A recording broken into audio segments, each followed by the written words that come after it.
जनाब अली मोहम्मद खान साहब। बहुत शुक्रिया जनाब डिप्टी स्पीकर साहब। बिस्मिल्लाहिर्रहमानिर्रहीम। अल्लाहुम्मा सल्ली अला मुहम्मद व अला आलिहि व अस्हाबिहि वसल्लम।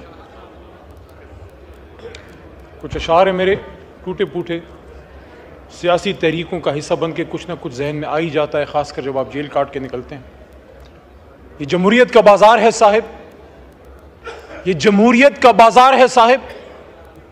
यहाँ ज़मीर बिकते हैं, यहाँ उसूल बिकते हैं। जो ना बिके यहाँ ज़रूर बिकते हैं। यहाँ सौदा ईमान होता है, सरेआम होता है, सरे बाज़ार होता है। जनाब डिप्टी स्पीकर साहब, हम इस वक्त जिस ऐवान में मौजूद हैं उसका काम ही आईन साजी है। We call legislators. हम आईन साज, कानून साज यहां पे बैठे हैं। हम इस काबिल नहीं हैं, लेकिन अल्लाह ताला ने, आपकी तवज्जो चाहिए मुझे, अल्लाह ताला ने 25 करोड़ अवाम की ताकत और अपनी बरकत से हमें इस्तिताअत दी है कि हम अपनी जात से निकल के इस सब जिलाली परचम और उस बाबाए कौम की फरमूदात की रोशनी में इस मुल्क को मुल्क बना सकें, जिसके लिए बरसगीर पाको हिंद की गली गली कूचे कूचे ये नारा लगता था कि बट के रहेगा हिंदुस्तान और बन के रहेगा पाकिस्तान। और पाकिस्तान का मतलब क्या? ला इलाहा इल्लल्लाह। तो ला इलाहा इल्लल्लाह का क्या मतलब है?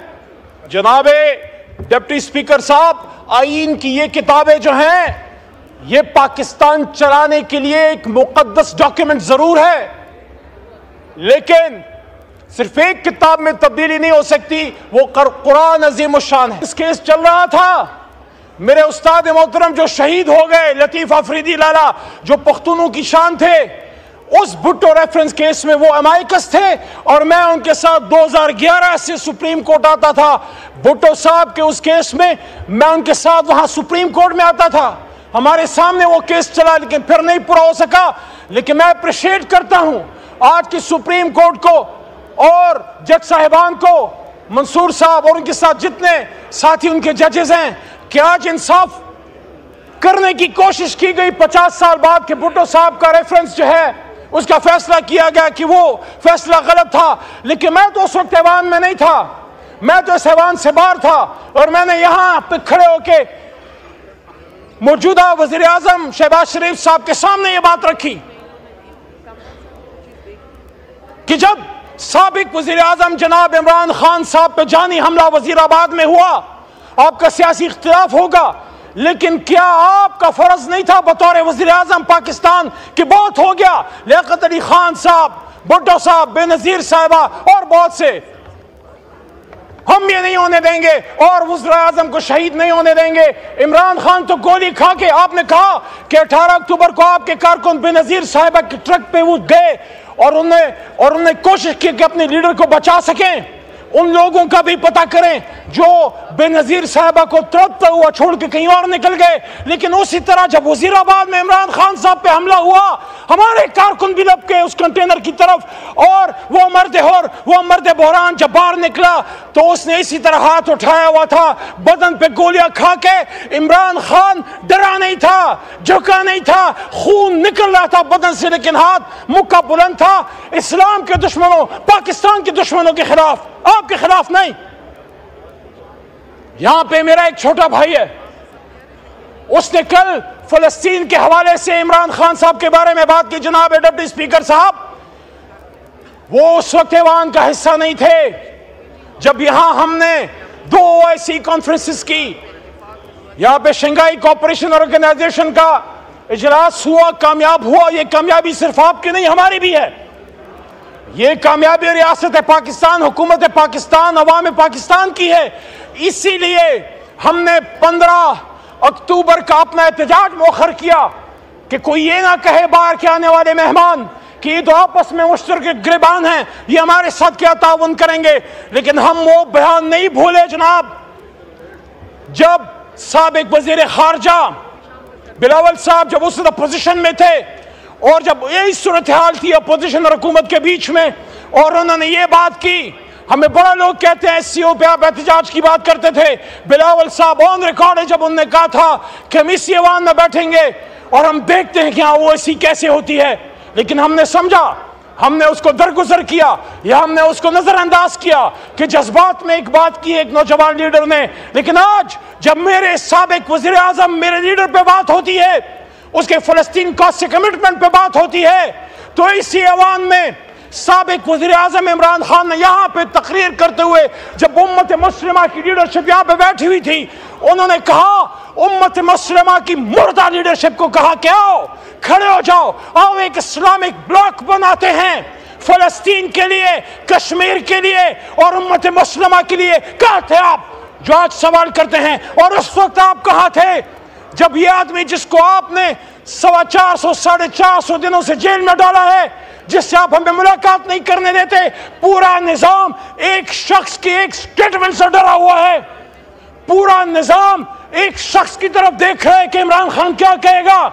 इमरान खान ने जो कहना था वो सेहूनियों, नसरानियों, यहूदियों और उनके गठजोड़ के बीच में यूनाइटेड नेशंस में एक बात की थी, एंड वी विल फाइट, हम मुकाबला करेंगे।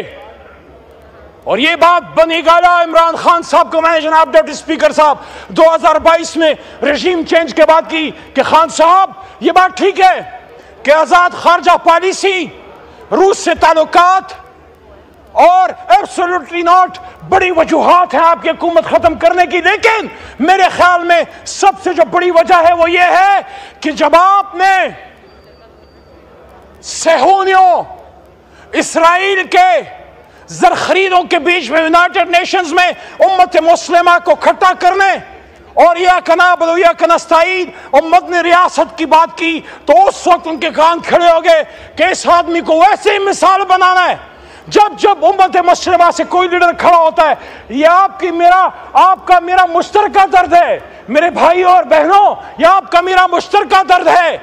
जब कभी अनवर सादात खड़ा हुआ, कर्नल कजाफी खड़ा हुआ, सदाम हुसैन जब तक अमेरिका के साथ था ठीक था, लेकिन जब खड़ा हुआ उसको फारिग कर दिया, कजाफी को फारिग कर दिया।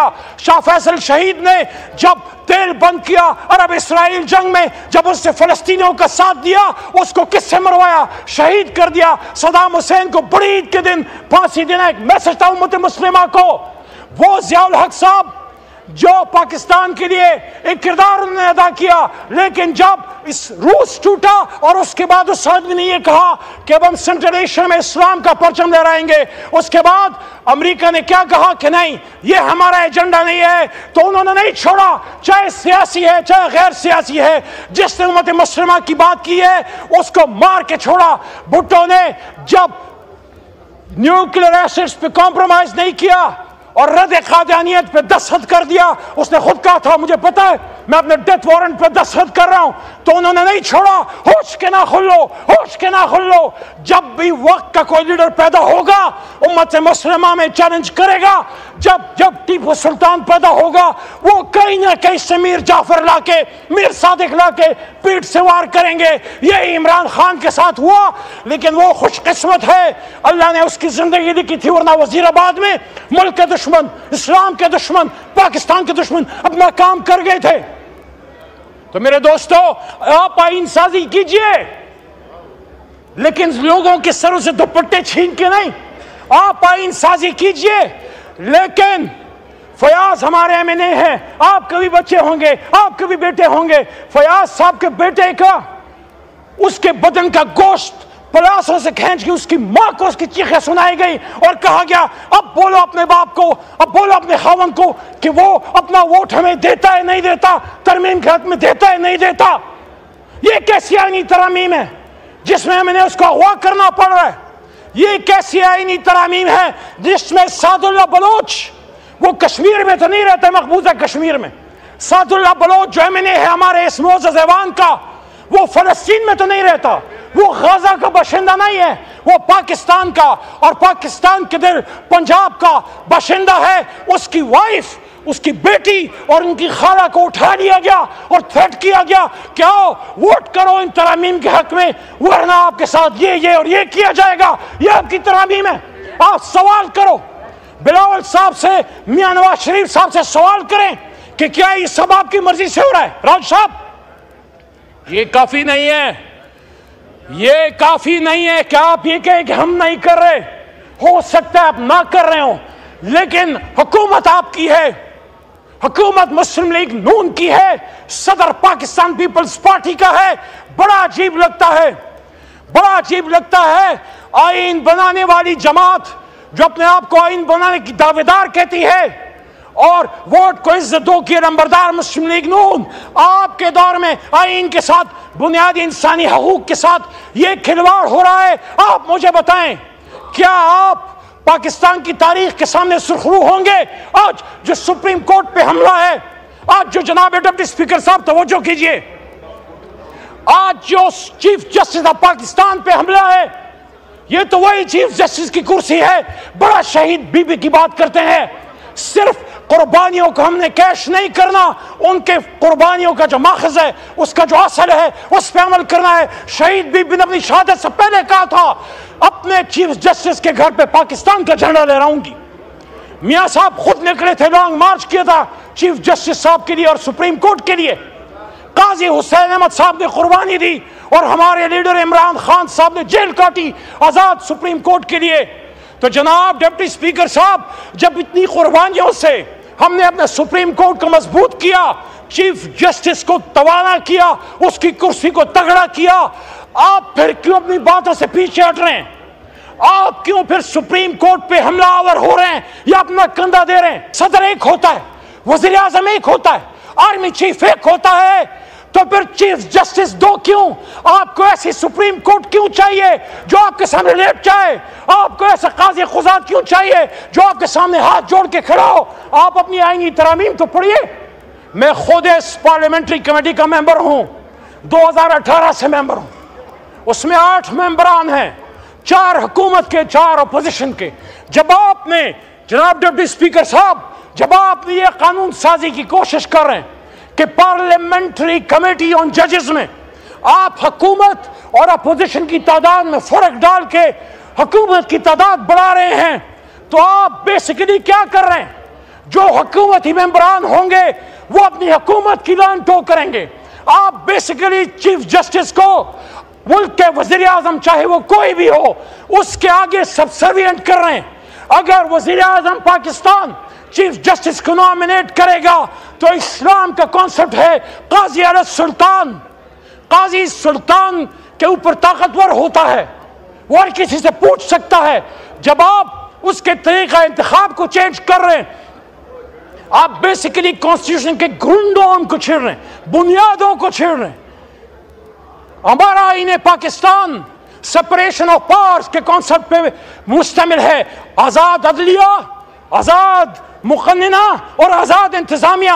लेकिन जब आपने 19 बैलेंस छेड़ दिया तो आज तो आपको अपनी मर्जी का कोई चीफ जस्टिस मिल जाएगा, लेकिन कल को फिर कोई और मौलवी मुश्ताक उधर से पैदा होके किसी और फोटो को टांगेगा। क्या आप तारीख में जवाब दे सकोगे? क्या आप सुखरू हो सकोगे जो आप सुप्रीम कोर्ट को हुकूमत वक्त की पांव की ज्योति बनाना चाह रहे हैं? मेरे दोस्तों, मेरे भाइयों, हमारे दीन का कॉन्सेप्ट है, काजी सवाल करता है, उसके पास इख्तियार है। 184(3) सू मोटो, उस पे हमला है। क्यों हमला है?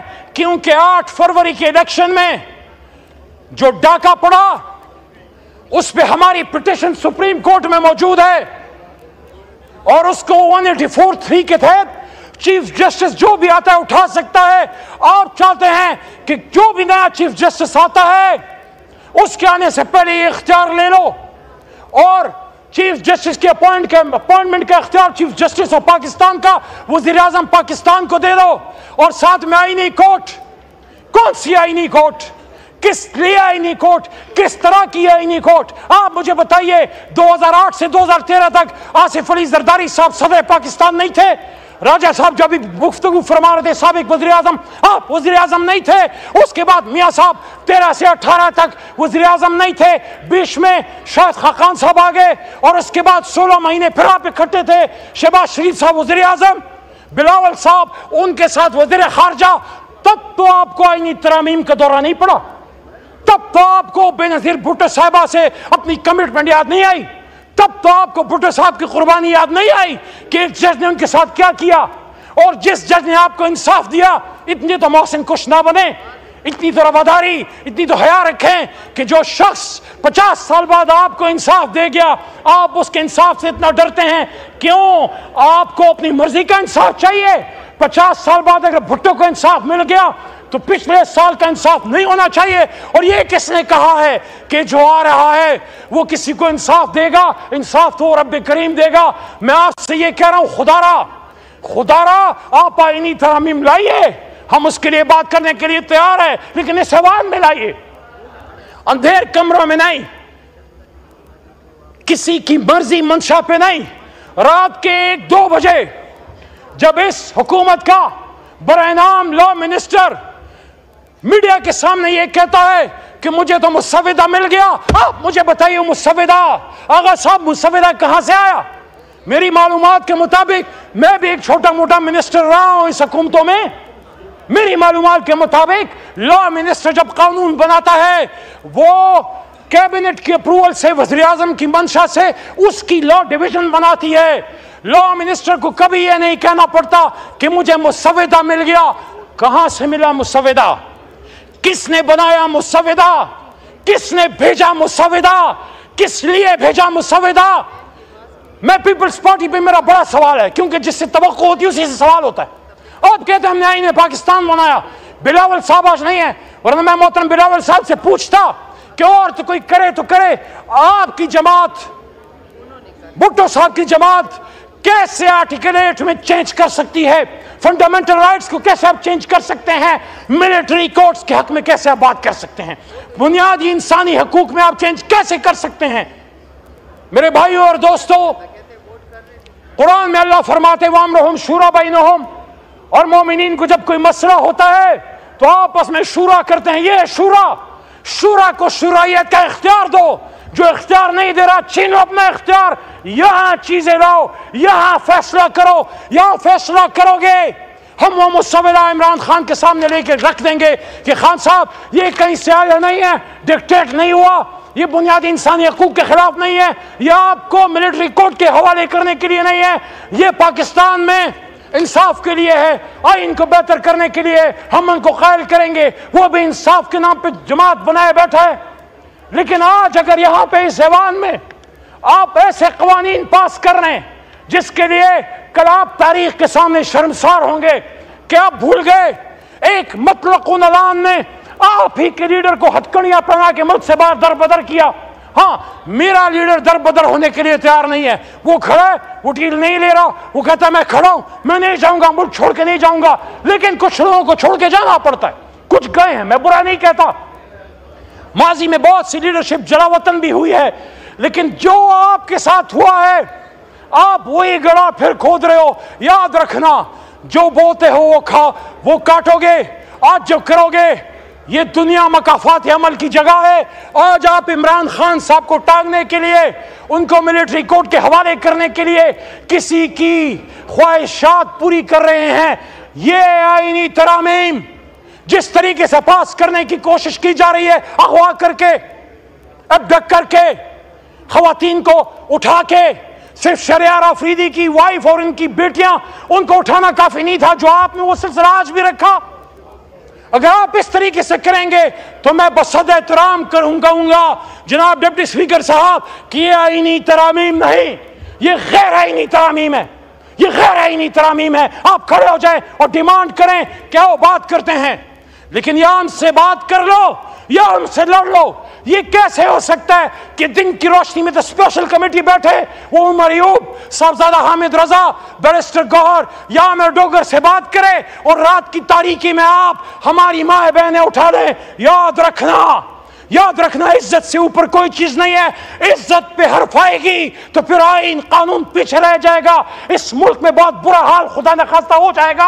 आप देख लें बलूचिस्तान में क्या हो रहा है, आप देख लें फाटा ट्राइबल बेल्ट में क्या हो रहा है, पश्तून क्या बात कर रहे हैं, बलोच क्या बात कर रहे हैं। इस वक्त सिर्फ तहरीक इंसाफ और किसी इत्तेगाब की जमातें भी, एक जमाने में पीपल्स पार्टी मुल्क की बड़ी जमात हुआ करती थी, ये बड़ी जमातें खासकर पीटीआई कश्मीर में है, जीबी में है, सिंध में है, कराची में है, जब बलोचिस्तान में है, पंजाब में है, इस्लामाबाद में है और खैबर पख्तूनख्वा में हमारी जमातें बड़ी वफाकी जमातें इलाकाई तासब को बढ़ने नहीं देती, बलोच, पंजाबी, सिंधी, पठान के नाम पे सियासत करने नहीं देती।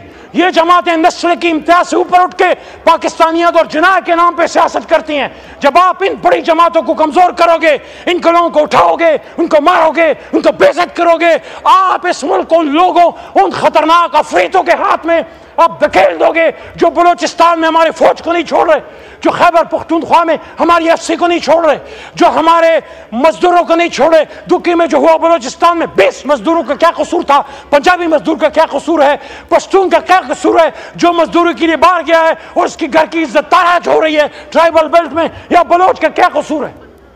उसके लिए जरूरी है कि आज हम यहां मिलकर बैठे, आप इन ताइनी तरामीम को सेवान में लाए, उस पे महीना 2 महीने बहस करें, हम इंशाअल्लाह इसको वो बेहतर करके देंगे कि आईन पाकिस्तान का नजारा दुनिया करेगी। इसमें बुनियादी इंसानी हकूक का तहफ़्फ़ुज़ भी होगा, इसमें सिविलियन सुप्रीमेसी भी होगी, लेकिन इसमें आजाद जुडिशरी भी होगी, और ये फौज भी हमारी दुश्मन नहीं है। एक दिन अगर फौज ना हो ये मुल्क नहीं रह सकता, लेकिन फौज जब स्टैब्लिशमेंट, जब सियासत में आती है, वहां फिर कायदे आजम का फरमान का रोक है। जो स्टाफ कॉलेज क्वार्टर में ने कहा था कि policy is the domain of civilians and you are supposed, आपने इंप्लीमेंट करना है, you are supposed to implement the orders, the policies of the federal government of the civilians. Policy हमने बनानी है, मिलकर पाकिस्तान को मजबूत करना है। लेकिन अगर ये नहीं करोगे, अगवाकारी जारी रहेगी, अबडक्शन जारी रहेगी, डिसअपीयरेंस जारी रहेगी। आज ये पूरे ऐवान में पीछे देख लें, आप तो बैठे, ये मेरे पीछे पूरा ऐवान खाली है। आज जनाब डिप्टी स्पीकर साहब, दहशतगर्द खुले फिर रहे, कातिल खुले फिर रहे, डाकू खुले फिर रहे, लेकिन एमएनएज अपनी जान बचाते फिर रहे।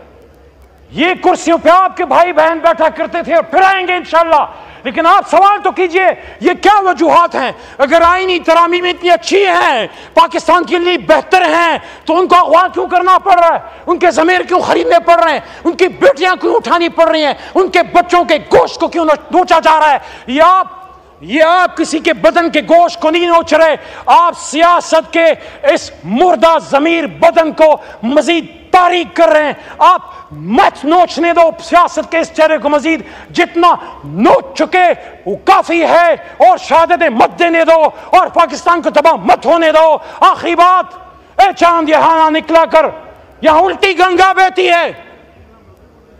ए चांद यहां ना निकला कर, यहां उल्टी गंगा बहती है। इस देश में अंधे हाकिम हैं, ना डरते हैं, ना नादिम हैं, ना लोगों के वो खादिम हैं। हाँ है इस देश में कारोबार बहुत, हाँ इस देश में है कारोबार बहुत, इस देश में गुर्दे बिकते हैं, इस देश में गुर्दे बिकते हैं। कुछ लोग हैं आलीशान बहुत, और कुछ का मकसद रोटी है। ए चांद यहां ना निकला कर, लेकिन हम मायूस नहीं है, हम अपने अल्लाह पे हमें यकीन है, हमें यकीन है जिस कौम ने हमने भेजा है, हमें बड़ी ताकत है, हमें बड़ी जस्तजू है, हमें बड़ा हौसला है। इंशाअल्लाह इमरान खान निकलेगा, आएगा, और जब मैंने बात की थी अवाम की ताकत से, उस कुर्सी पे एक बार फिर बैठेगा। लेकिन वो तब होगा, और पाकिस्तान में जमहूरियत तब मजबूत होगी जब हम एक दूसरे को अगवा करना, ब्लैकमेल करना, इज्जत ताराज करना, अगर हमारी तरफ से हुआ है वो भी गलत है, अगर हमारी तरफ से किसी का दरवाजा तोड़ा गया वो भी गलत है, अगर हमारी तरफ से हमारी हुकूमत में रात को किसी को उठाया गया वो भी गलत है। लेकिन आज आईन साजी के नाम पे जो पाकिस्तानी लीडरशिप, पाकिस्तानी अवाम का मजाक उड़ाया जा रहा है, मैं समझता हूं पूरी दुनिया के सामने हमारा चेहरा शर्म से शर्मसार है कि आज पाकिस्तान में आईन साजी की बात हो रही है डिप्टी स्पीकर साहब, और आधा ऐवान खाली है। बहुत शुक्रिया। पाकिस्तान जिंदाबाद, पाकिस्तान की जमहूरियत, पाकिस्तान के अवाम, शुक्रिया, और इमरान खान पाइंदाबाद।